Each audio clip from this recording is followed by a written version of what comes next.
نئی دلہن کے لیے ایک زرعی نصیحت۔ نئی دلہن کے لیے میں 3 نصیحتیں لکھتا ہوں۔ اگر ان 3 نصیحتوں پر عمل کیا تو انشاءاللہ اس کے لیے سسرال والا گھر جنت نظیر بن جائے گا اور سکون، آرام اور عزت و راحت کا گہوارہ بن جائے گا۔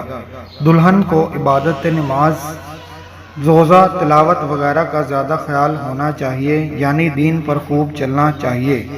دلہن کو سسرال کے تمام افراد کی خدمت اور ادب کرنا چاہیے۔ سسر، ساس، خاوند وغیرہ کا پورا خیال رکھنا چاہیے تو انشاءاللہ گھر والے اس کو سر آنکھوں پر بٹھائیں گے۔ الغرض دلہن کو تکبر سے اجتناب کرنا چاہیے اور سسرال کی خدمت کو اپنا اوپر لازم کرنا چاہیے۔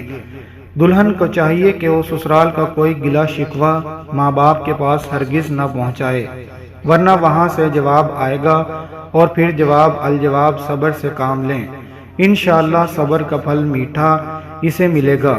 ماں باپ کو ہمیشہ یہ بتائیں کہ میں وہاں بالکل خوش ہوں۔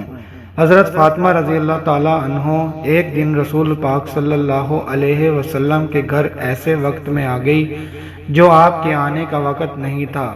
اللہ کے نبی صلی اللہ علیہ وسلم سمجھ گئے، فرمایا بیٹی کیسے آئی ہو؟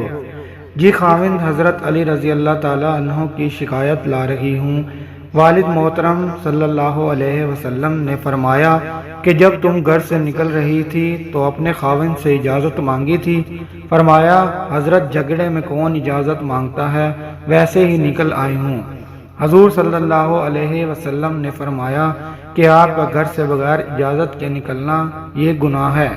میں آپ کی شکایت سنتا ہی نہیں، جائیں اجازت لے آئیں تو بات ختم ہوگی۔ آج کل شادی کے معاملات میں بہت زیادہ مسئلے آتے ہیں۔ اگر لڑکیاں صبر کریں تو وہ اپنے گھر کو جنت بنا سکتی ہیں، لیکن جب وہ صبر سے کام لیں گی اور اچھا ٹائم گزاریں گی تو انشاءاللہ ان کے لیے آگے زندگی میں بہت آسانی ہوگی۔